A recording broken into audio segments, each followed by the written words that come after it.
ये इंटरव्यू सिर्फ तालीमी और मालूमाती मकसद के लिए पेश किया गया है। मीडिया स्टार वर्ल्ड किसी भी हिंसा, नफरत या तासुब की हिमायत नहीं करता।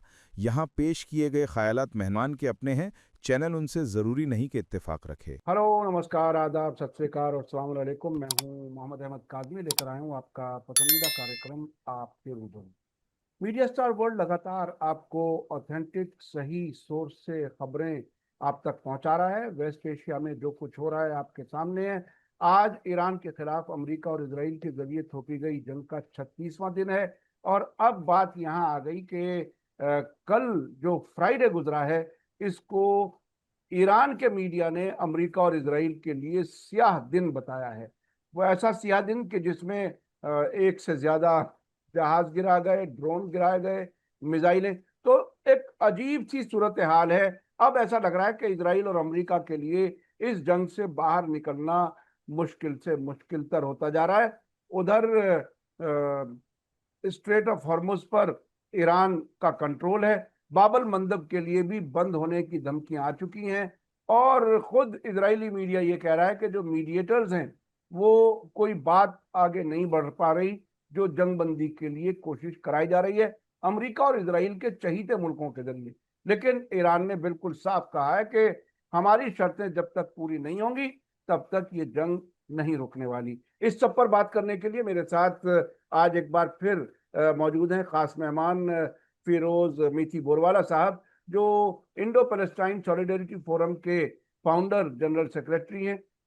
पूरी दुनिया में जो रेजिस्टेंस के लोग हैं उनसे उनके राब्ते रहते हैं, मुसलसल पढ़ते हैं, अमेरिका को अच्छी तरह से जानते हैं और इस वेस्ट एशिया में बार बार उन्होंने ट्रैवल किया है, सफर किया है। फिरोज मीठी बोरवाला साहब, वेलकम है आपका। मीडिया स्टार वर्ल्ड को आपने वक्त दिया, उसके लिए शुक्रिया। क्या कुछ है, 36वां दिन है, जंग कहाँ पहुंची? ये जो 4 दिन में जंग करके और हुकूमत बदल के जाने वाली बात थी, वो कहाँ चली गई? अब वो आयतुल्ला खामेनाई के कत्ल को ही हुकूमत की तब्दीली का दावा कर रहे हैं। आखिर इस सब के क्या माने? ट्रम्प बोल नहीं पा रहा है। प्रेस कॉन्फ्रेंस देख के वो डरा हुआ लग रहा है, कंफ्यूज लग रहा है कि क्या मुझे नेतन्याहू ने झोंक दिया है और उसमें से निकलने का कोई रास्ता नहीं है। अब दो तीन निशानियां देख लो अमेरिका के हार की, कि कल ही उनके जो सेक्रेटरी ऑफ वॉर है पीट हेगसेट, उसने जो टॉप मिलिट्री जनरल्स है सबको रिजाइन करवा दिया है। क्योंकि बहुत बड़ा डिवीजन अमेरिकन मिलिट्री के लीडरशिप में है, कि ये हम लोग ने जो वैसे तो ईरान वॉर के भी खिलाफ थे, और अभी स्टेट ऑफ हॉर्मुज या land invasion, boots on the ground, वो सबको उनका विरोध है। तो पीट हेगसेट ने तो बड़ा कल परसों से काफी मिलिट्री, तो वो एक निशानी होती है कि जब आपको वॉर के दौरान मिलिट्री लीडरशिप बदलनी पड़ती है, तो उसका मतलब है कि या इधर पे वो फेल हुआ है या वो आपके अग्रीमेंट में नहीं है। और वो बात स्पष्ट है। दूसरी जो बात है कि जो हम लोग को लगातार रिपोर्ट मिल रही है, जैसे कुवैत में 3 F-15 फाइटर गिराए गए थे तो वो बोले फ्रेंडली फायर है। मगर अभी जो लेटेस्ट रिपोर्ट है कि कल ही जो F-15 गिरा गया है और उसके जो दो दो प्लेन्स को अटैक किया है, और उनमें जो पायलट्स को वो ढूंढ रहे हैं। अमेरिका बोल रहा है हमको एक मिला है, ईरान बोल रहा है कि हम अभी भी ढूंढ रहे हैं। तो ये बहुत इंटरेस्टिंग परिस्थिति है कि जो लगातार ट्रम्प बोल रहा है कि हमने उनके मिसाइल को खत्म किया, उनके पास एयरक्राफ्ट नहीं है, उनके पास ये नहीं वो नहीं है। तो भाई इतना नुकसान कहाँ से हो रहा है फिर तुमको? ठीक है। तीसरी जो निशानी है कि जो अमेरिका हार रहा है, कि जो ब्रिज उन्होंने बड़ा गिराया है, जो बहुत इंपॉर्टेंट ब्रिज था जो ईरान बना रहा था, वो जो तोड़ा है, उससे भी दुनिया की सहानुभूति आज ईरान के साथ है। क्योंकि बता था कि जो सिविल इंफ्रास्ट्रक्चर है, वॉर के पहले दिन आपने 170 बच्चे को मारा था। ठीक है, उसी से बातें स्पष्ट हो गई थी कि ये लोग क्या करने वाले हैं। उसके बाद अस्पताल, स्कूल, यूनिवर्सिटीज, साइंटिफिक इंस्टीट्यूट, ये सबको ये टारगेट कर रहे हैं। उससे ही दिख रहा था कि अमेरिका हार रहा है वॉर। डे वन में जब अयतुल्ला अली खामेनेई का असैसिनेशन हुआ, जो जिस लोग पैमाने पे लोग सड़कों पर आए, उसी से स्पष्ट हो गई थी कि ये युद्ध को कौन जीता और कौन जीतने वाला है। और ये वाली बात थी। उसके साथ जो अभी ईरान ने ये बोला है कि अभी जो मैं टारगेट करूंगा, जो दुनिया की जो top 18 cyber security cloud companies, internet जो कंपनीज है, जो आज दुनिया पे पूरा उनका जाल है, वो अभी ईरान ने तय कर दिया कि मैं किसी को वहां छोड़ूंगा नहीं। और ये 18 कंपनीज का जो ग्लोबल मार्केट वैल्यूएशन है मार्केट का, वो $15 ट्रिलियन की कंपनी है। हम्म, आप सोचिए कितनी पावरफुल कंपनी है। हमारा भारत की जीडीपी $4 ट्रिलियन है, और ये 18 कंपनीज का पूरा मार्केट वैल्यूएशन $15 ट्रिलियन है। ओके। तो ये कंपनीज जो पहले जो मिलिट्री इंडस्ट्रियल कॉम्प्लेक्स तय करता था कि प्रेसिडेंट कौन बनेगा, वाइस प्रेसिडेंट कौन बनेगा, अब ये कंपनीज तय करती है अमेरिका में और बहुत सारे देशों में कि हमारा देश कौन चलाएगा और वॉर कहाँ होगा और क्या होगा। उसमें सब में पहले तो ये कंपनीज का नाम ले लो, सबने ये कंपनीज का नाम तो ऐसे सुना है, मगर ये 18 कंपनीज कौन सी है और उस पर बात बात करेंगे कि उन पे हमला क्यों होने वाला है। हम्म, नंबर वन कंपनी है Microsoft, Google, Oracle, Meta, IBM, Palantir, ये जो क्लाउड और सॉफ्टवेयर वाली कंपनीज है। हार्डवेयर एंड नेटवर्किंग कंपनीज है Cisco, Intel, HP, Dell, Apple. Specialise technological, Nvidia जो एआई चिप बनाती है, टेस्ला, स्टारलिंक। और जो डिफेंस लिंक कंपनीज है, Boeing, GE, JP Morgan, financial infrastructure, ये सभी 18 कंपनीज पे भी ईरान ने बोला है कि मैं इन पे हमला करूंगा। अब ईरान हमला क्यों करना चाहती है? क्योंकि इनके पास जो, और इस पे हम लोग को थोड़ा गाजा पे जाना होगा, क्योंकि गाजा पहला एआई वॉर था, आर्टिफिशियल इंटेलिजेंस का पहला वॉर था, लेवेंडर टेक्नोलॉजी वाला। बिल्कुल बिल्कुल। पहले जो वॉर्स हुई गाजा पे, जो 5-6 बार इसराइल ने वॉर किया था, उसमें 1-2 महीना वॉर चलती थी और बाद में इसराइल के पास टारगेट नहीं होते थे। हम्म, तो 1000-2000 टारगेट को मारा, 1000-2000 लोग मरे और वॉर आगे बढ़ती नहीं। तो इसराइल बोला मैं मारूंगी तो मेरे पास टारगेट ही नहीं। हम्म, मगर अभी जो पैलेंटिन की टेक्नोलॉजी है, आर्टिफिशियल इंटेलिजेंस वाली, लेवेंडर जिसको बोलते जाए, उपयोग हुआ है, वो क्या करती है, उसका जो डेटा एनालिटिक्स है, और जिस लेवल पे वो लोग डेटा जमा कर सकते हैं, सबका चेहरा, एक एक की गाड़ी का नंबर, नेम प्लेट, जिस लेवल पे वो लोग डेटा जमा करते हैं, वो फिर फीड करते रहते हैं इसराइल को कि यहाँ टारगेट है, वहाँ टारगेट है, रोज 100 टारगेट देते हैं। हम्म, जहाँ 1000 टारगेट 2 महीने में होते थे, अभी 100 टारगेट आपको डेली मिल रहे हैं। और इतने बड़े पैमाने पे लोग फिर मारते हैं, कौन किसके घर में कौन कौन से गाड़ी में बैठा है, उनको सब पता होता है। ओके। हम्म, तो यही सब टेक्नोलॉजी को लेकर ईरान वापस अपनी डिफेंस के लिए ही हमला कर रहा है कि एक एक देशों पे हमला होने वाला है। और ये सभी देशों में, सऊदी में है, कतार में है, बहरीन में है, दुबई में है, ये सभी देशों में बड़े पैमाने पे हमले होने वाले हैं। तो उससे ये कंपनियों की कमर टूटेगी और उनकी अपनी औकात कि भाई आपको इंटरनेट चलाना है कि आपको दुनिया पे पूरा सर्वेलेंस करना है। क्योंकि पैलेंट्री जो कंपनी है, तो 2 लेवल पे आप उसका खतरा समझिए कि आज जो जेडी वैंस जो वाइस प्रेसिडेंट बना, वो पैलेंटीर और मस्क ने ट्रम्प को दे दिया कि ये तुम्हारा वाइस प्रेसिडेंट है। तो जेडी वैंस का नाम किससे सुना था उसके पहले? तो हम्म, पैलेंटीर और इलॉन मस्क ने तय करके जेडी वैंस को वाइस प्रेसिडेंट बना, क्योंकि वो फंडिंग कर रहे थे इतना ट्रम्प को। ठीक है। और उसके साथ जो पैलेंट्री का रोल है कि आज वो अमेरिकन मिलिट्री का एक अटूट हिस्सा बन चुका है, पेंटागन का हिस्सा बन चुका है। ऐसे ही 4-5 ये इंटरनेट कंपनीज है जो पूरा टोटल सर्विलेंस सिस्टम बना रहे एक एक अमेरिकन सिटीजन को। और यही फॉर्मूला पूरा दुनिया पे जाने वाला है।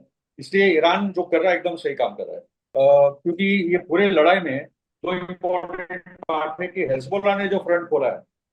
सब लोग मान रहे थे कि हेजबोला डिग्रेड हो गया है, हेजबोला खत्म हो गया है, क्या लड़ेगा, हेजबोला पे इतने हमले हो रहे 1 साल से, वो क्यों चुप बैठा है? तो इसको बोलते हैं स्ट्रेटेजिक, जो ईरान ने भी रखा और हेजबोला ने भी रखा और हुतियों ने भी तक रखा है कि कब हमको उठना है और लड़ना है फिर से, वो हम लोग तय करेंगे। इसराइल कल बॉम्ब डालेगा, हम लोग पागलों की तरह आ जाएंगे? नहीं, हम लोग अपना टाइम तय करेंगे कि हम लोग को हमला कब करना है, मिलकर कब करना है।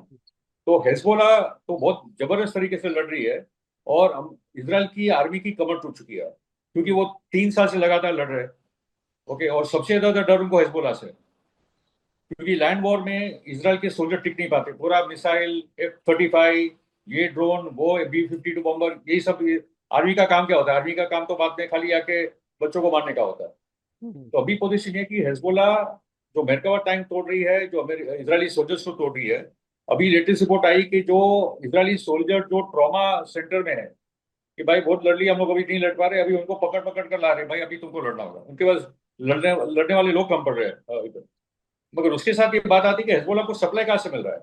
इतने ड्रोन, इतने रॉकेट, हेजबोला कब तक? क्योंकि सीरिया जा चुका है, असद है नहीं, वो रूट अभी बंद है, जुलानी आने नहीं देगा, तो ये हथियार कहाँ से आ रहे हैं?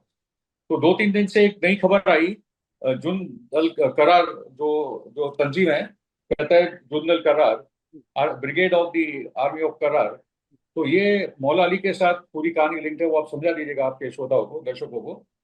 और उसके साथ ये बात आई है कि ये अभी एक नया फोर्स खड़ा हो गया है, क्योंकि कुछ ना कुछ तो सीरिया, ये शिया और अलावाइट फोर्स है, ईरान का सपोर्ट, इराक का भी सपोर्ट है, वो ऑपरेट हो रहे हैं सीरिया इराक बॉर्डर पे। यहाँ से उनको हसन शावी का पूरा सपोर्ट मिल रहा है। और उन्होंने जो ऑपरेशन किए जॉर्डन के 2 अमेरिकन बेसिस पे किए। ये बेस नंबर 22 और पाल्मिरा का एयरपोर्ट है, वहाँ अमेरिकन टारगेट्स को ये जुंदल करार ने हमला किया है। तो ये बहुत बड़ी डेवलपमेंट है। उसके साथ जुंदल करार छोटे रॉकेट और मिसाइल्स खुद वहाँ के फैक्ट्री में बना रही है।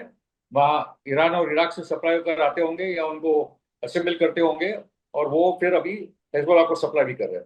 तो ये बहुत इंपॉर्टेंट डेवलपमेंट है कि सीरिया का रेजिस्टेंस जो बिखर गया था असद जाने के बाद और जोलानी को उठाने के बाद, जिसमें तुर्की, Saudi, Qatar, America, France, Britain सब लगे थे कि सीरिया को लड़ाई से निकालो, मगर, और उसके साथ ये भी समझ लीजिए कि 2 और फोर्सेज है इसमें, जो अफगान फातिमियुन, जो हजारा, जो मैंने देखे उनको दमिश्क में बीवी फातिमा जैनब के दरगाह में। जी जी। तो वहाँ फातिमियुन को मैंने देखा है, और जो पाकिस्तानी जो शिया है, जो जैनबियुन है, जो आए थे उस दौरान ये लड़ाई में, तो फातिमियुन जैनबियुन भी इस पूरे मोर्चे में है। तो ये छोटा फोर्स नहीं है, और मैं तो मानता हूँ कि एक्सपेंड होते जाएगा, क्योंकि अभी सीरिया में आग उबल रही है, तो वो देख रहे हैं कि क्या हो रहा है और हम लोग इस लड़ाई में किधर है। बिल्कुल और अभी जो लेटेस्ट रिपोर्ट आई कि फिलिस्तीनियों को पूरा सूली पर लटका जाएगा जो भी जेलों में है, तो बहुत गुस्सा है सीरिया में। तो अगर जोलानी कुछ नहीं करेगा, वो तो कुछ भी नहीं करने वाला था। तो जुंदुल करार के आसपास एक नई ताकत सीरिया में खड़े होने की मुझे तो पूरी गुंजाइश है। वो आने वाले कुछ दिनों में, हफ्तों में वो बात दिखेगी। जी सर।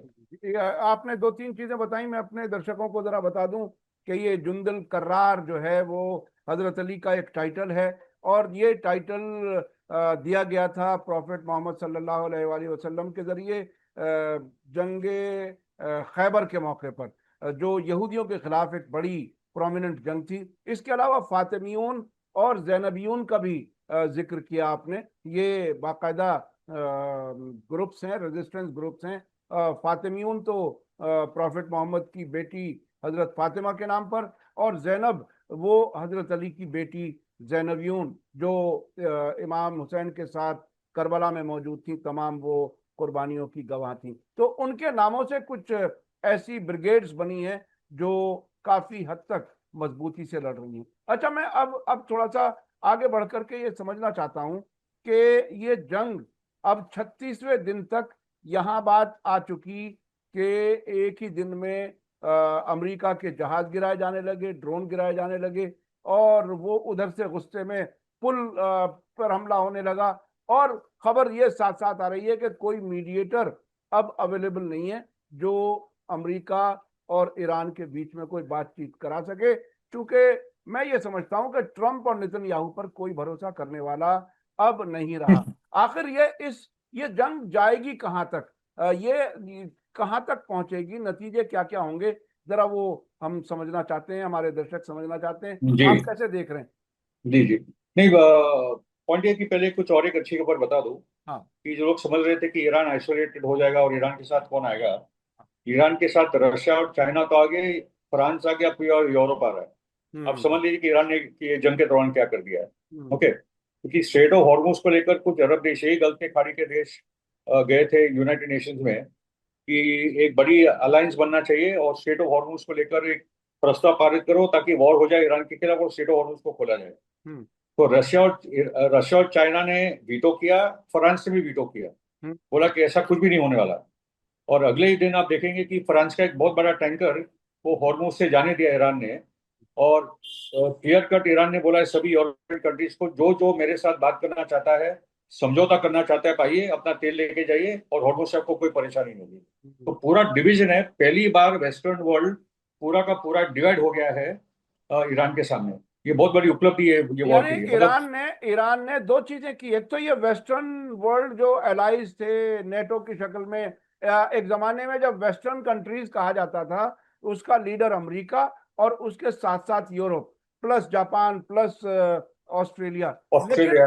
हाँ, लेकिन लेकिन अब ईरान की इस जंग से और ईरान की इस स्ट्रेटेजी से, खासतौर पर हॉर्मुज पर कंट्रोल करने के नतीजे में, वो एक तरफ इसराइल और अमेरिका को भी आपस में टकराव की हालत बनती जा रही है, उधर यूरोप जान छुड़ा रहा है ट्रंप से, अमेरिका से।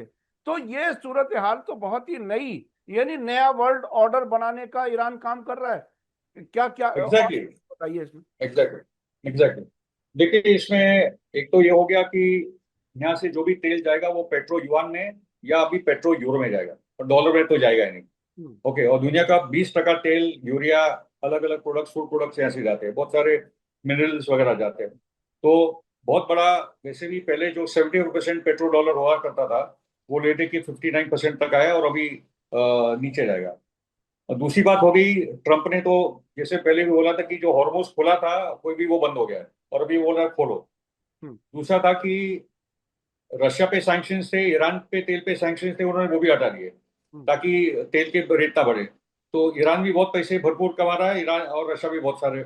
पुतिन तो हंस रहा है क्योंकि यूरोप ने भी लाइन लगा दी, भाई तुम्हारा तेल दो, तुम्हारा गैस दो। यूक्रेन की जंग का भी आई थिंक कुछ सोल्यूशन भी पुतिन और मैक्रो उस दिशा में कुछ हो सकता है। रशिया को यूक्रेन में जो लेना था, पूरा का पूरा जो रशियन स्पीकिंग है वो ले लिया है। और मुझे तो लगता है ओडेसा भी ले ले पोर्ट, ताकि पूरा का पूरा ब्लैक सी जेलेंस्की के हाथ से निकल जाए। हम्म, और उसके साथ आपने सही बात बोली कि देखिए, हमले ऐसे देशों पे हो रहे हैं, यहाँ से चीन को अपना तेल मिल रहा है। ठीक है, रशिया उसका बहुत बड़ा सप्लायर है, ईरान सप्लायर, और वेनेजुएला सप्लायर। वेनेजुएला में सबसे ज्यादा तेल है, आज वेनेजुएला का तेल चीन के हाथ से जा चुका है। ठीक है, ईरान का 90% 80% तेल चाइना लेके जाता है, रशिया के साथ भी वही है। ये सभी देशों पे हमला हो रहा है ताकि चाइना जो बढ़ती हुई एक इंडस्ट्रियल मैन्युफैक्चरिंग पावर है उसको रोका जाए, वो रुकने वाला है नहीं। और अभी जो एक स्टेबलाइजिंग फोर्स करके चीन उभर कर आ रहा है, उससे यूरोप और एशिया के मुल्क, अफ्रीका के मुल्क सब चीन के साथ, क्योंकि चीन एक इंपीरियल वो टाइप का पावर नहीं कि मैं आर्मी लेकर आ रहा हूँ, अभी तक ताइवान को भी उसने उस किस्म का कुछ किया नहीं। ओके, तो पॉइंट इज के ये मल्टीपोलर वर्ल्ड बहुत तेजी से अभी आगे बढ़ रही है, क्योंकि ट्रम्प का टारगेट है कि मैं ब्रिक्स को बनने नहीं दूंगा। और ब्रिक्स में जो ब्रिक्स करेंसी की बात हो रही है, डॉलर को नीचे गिराने की बात हो रही है, मैं कुछ होने दूंगा। और वो पूरा फेल हो रहा है, क्योंकि ईरान और एक्सेस ऑफ रेजिस्टेंस एक बहुत ताकतवर साबित हुई है, जो इन्होंने सोचा नहीं था। हम जैसे लोग को अनुमान था कि ईरान ताकतवर है, मगर इतना ताकतवर है वो तो हमने किसी ने नहीं सोचा था। मगर ईरान को पता था, ईरान की आर्मी, मिलिट्री, जनता, सरकार, सबको पता था कि हम लोग बहुत ताकतवर है। एक तो एक बहुत बड़ा काम हो गया है। उसके साथ वापस अमेरिकी पॉलिटिक्स में बहुत बड़ी तब्दीली आ रही है। जी जी। आई थिंक जो जो एस्टेब्लिशमेंट है, रिपब्लिकन पार्टी की एस्टेब्लिशमेंट है, ट्रम्प और ये जो पूरी जेडी वैंस और ये जो लोग हैं, वो तो पूरे प्रो इजराइल है। मार्को रूबियो है, टेड क्रूज है, ये सब टोटली टोटली, लिंडसे ग्रैहम, ये पूरे के पूरे उधर है। मगर टकर कार्लसन के कारण, कैडरिन सोल्स के कारण, थॉमस मैसी, माजी टेलर ग्रीन, अमेरिका फर्स्ट था कि ये इसराइल फर्स्ट है। भाई क्या हो रहा है, आपने तो बोला था वॉर नहीं होगा, रेजिम चेंज नहीं होगा, मगर आप वही सब कर रहे हो। और पूरा का पूरा ब्लेम इसराइल पे जा रहा है, पूरा का पूरा ब्लेम नेतन्याहू पे जा रहा है कि इसके कारण हुआ है। ओके, क्योंकि मैंने बार बार बोला है कि ट्रम्प डरता है, जेफरी सैक्स और जॉर्ज गैलवे बोल चुके हैं कि ट्रम्प डरता है कि ये मुझे मार ना डाले, मुझे असैसिनेट ना करे। इतना तो भय है ट्रम्प को, ये इजराइल लॉबी से और मोसाद से।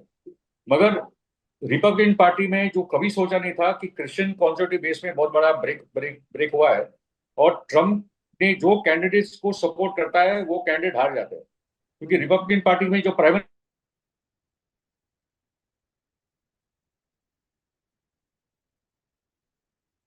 डेमोक्रेटिक रिपब्लिकन पार्टी के भी जो इलेक्शन हुए हैं, including in Florida, Democratic party जीत कर रहा है, जो कभी सोचा नहीं था कि ट्रम्प के होते होते ये आ सकता है।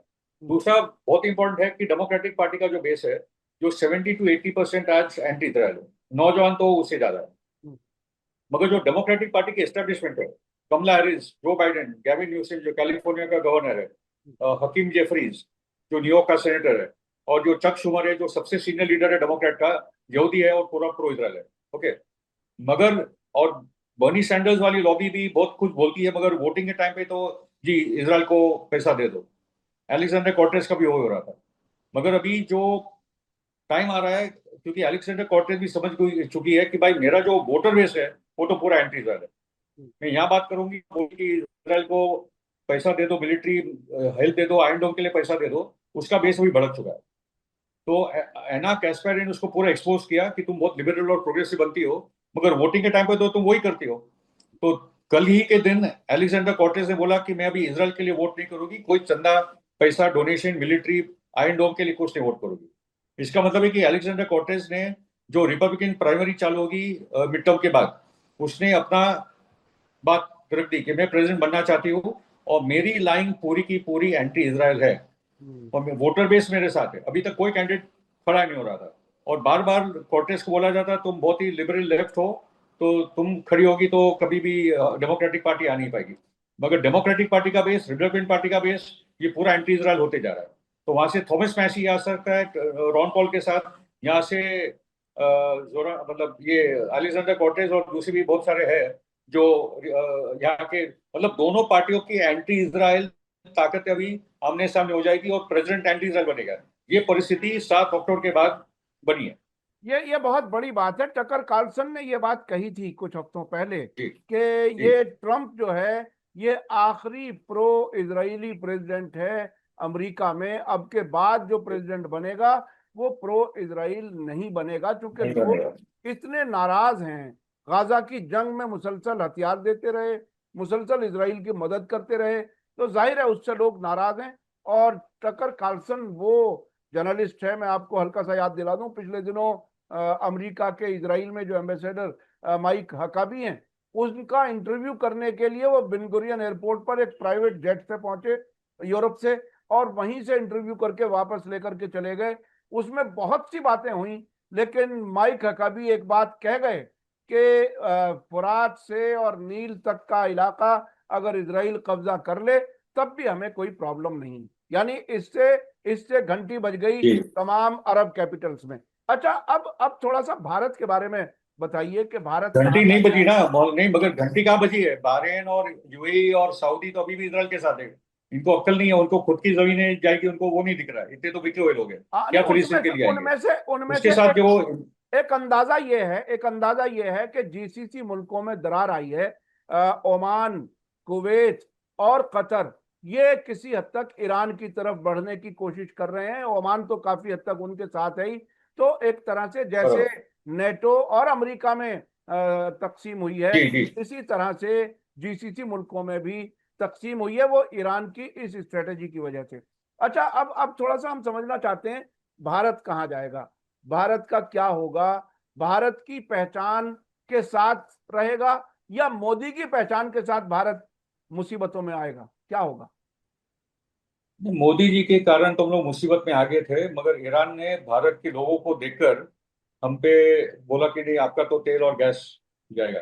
वो भारत के लोगों के कारण हुआ है, वो राजनाथ सिंह की के कारण या मोदी के कारण नहीं हुआ। तो वो कुछ भी कर ले, मगर भारत की जनता इस बात को जानती है। और हम लोग सोशल मीडिया पे इस वक्त है, क्या कमेंट आ रहे हैं ईरान के प्रति, कितना पॉजिटिव रुख अभी भारत की जनता का हो गया, भारत की मीडिया का भी बहुत कुछ हो गया। अर्नब गोस्वामी जैसे लोग जनरल जीडी बख्शी तो कमाल ही करे, दुनिया भर में पॉपुलर हो गए। तो बहुत चेंजेस है आई थिंक अभी के टाइम पे भारत। इसलिए मैं बोलता हूँ इंडिया अलग है, मोदी की सरकार अलग है, मोदी की ईवीएम की सरकार अलग है। ठीक है, तो हमें अपना काम करते रहना चाहिए, और भारत की जो छवि है आज भी नेहरू गांधी के साथ जुड़ी है, वही बात को आगे लेके जाना चाहिए। The other point is I am saying के जो दिख रहा है हमको डिस्ट्रक्शन ईरान में, ये ईरान की लीडरशिप को पता था। उन्होंने गादा देखा है, बेरूट देखा है, उनको पता था कि वॉर होगा तो ये बदमाशी लोग करेंगे और सिविलियंस को मारेंगे। अस्पताल था ये वॉर को लेकर कि जब एक बड़ा हमला होगा तब हम लोग देख लेंगे, और उन्होंने वो काम कर लिया। मगर आप समझ लीजिए कि इसमें ईरान और फिलिस्तीन और एक्सिस का क्या काम हो रहा है, क्योंकि ये पूरे इलाके में जितने अमेरिकन बेसिस थे वो जब तक नहीं जाते तब तक फिलिस्तीन से लेकर ईरान सब लोग संकट में थे। तो ईरान को ये नेतन्याहू ने और ट्रंप ने मौका दे दिया। इतने मूर्ख है, उनके पास कौन सी इंटेलिजेंस है, कौन सी बुद्धि है, कौन सी अक्ल है, मुझे पता नहीं है। लोग बोलते हैं कि यहूदी में बहुत अक्ल है, यहूदी बहुत अक्ल है, मगर आज इसराइल दुनिया का सबसे बदनाम और नफरत वाला देश बन चुका है। कोई उनके साथ नहीं है। बेशक मैं बेशक। कमेंट देख रहा हूँ, क्रिश्चियन बोल के भी कमेंट देख रहा हूँ कि कोई उनके साथ नहीं है। लोग हंस रहे हैं उनपे।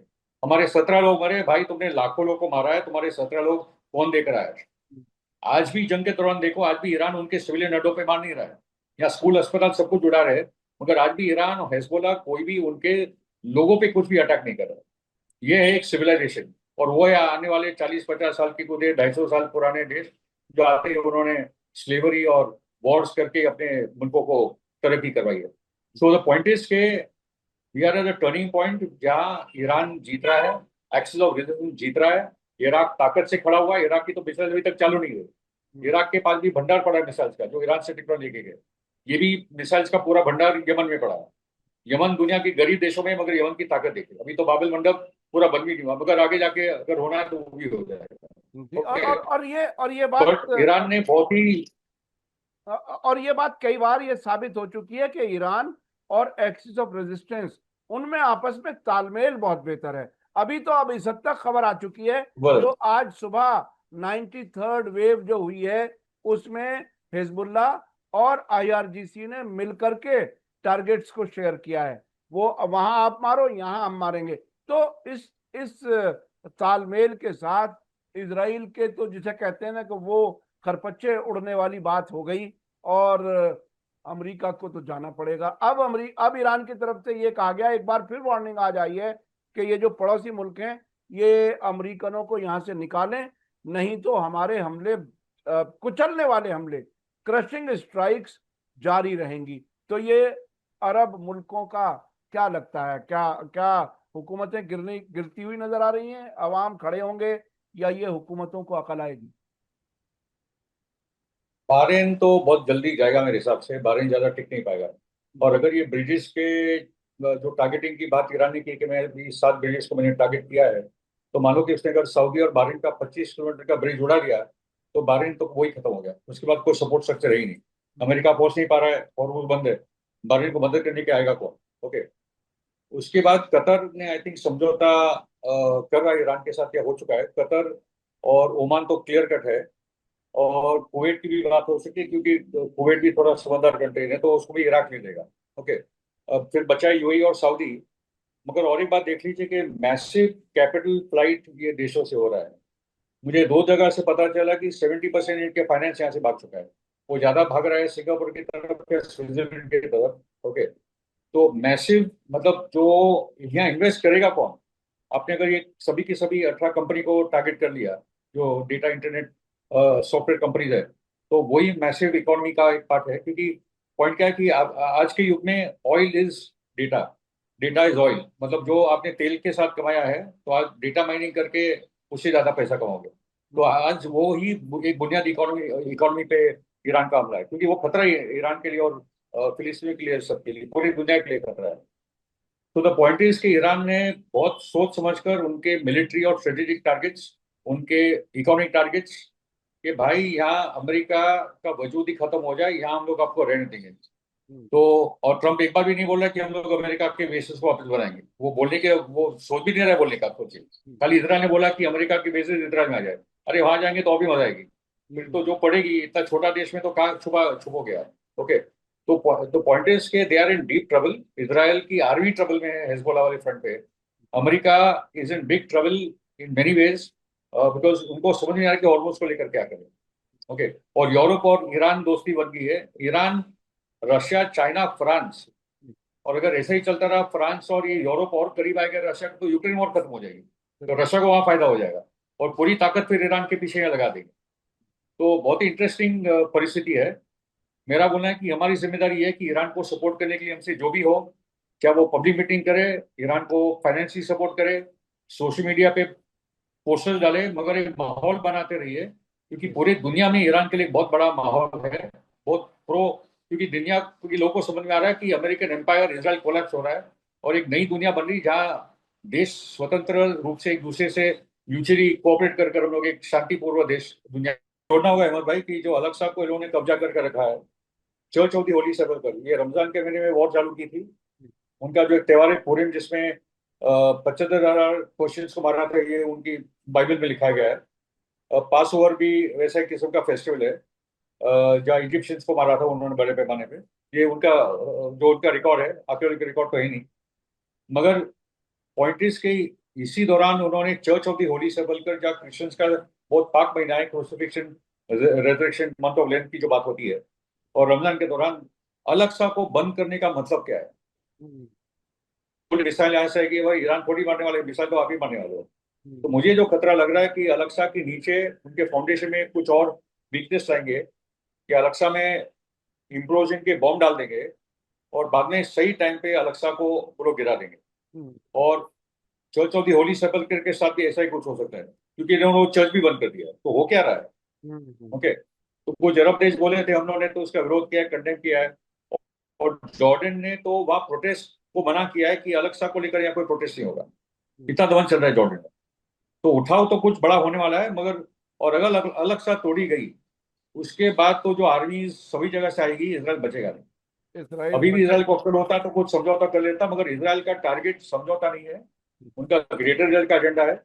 मगर उसके साथ वो ग्रेटर इजराइल में रहेगा कौन, जब जूस भागते भागते सब निकल रहे हैं, इजिप्ट से भाग रहे, पोर्ट से ग्रीस और साइप्रस की तरफ भाग रहे, जिनको फ्लाइट मिलता है वो भाग रहे, तो ये रहेगा कौन? जूस इसराइल बनाने का मकसद सपोजली था कि जूस को सुरक्षा नहीं मिलेगी तो रहेंगे क्यों, सब निकल जाएंगे और परिस्थिति वहीं जाएगी।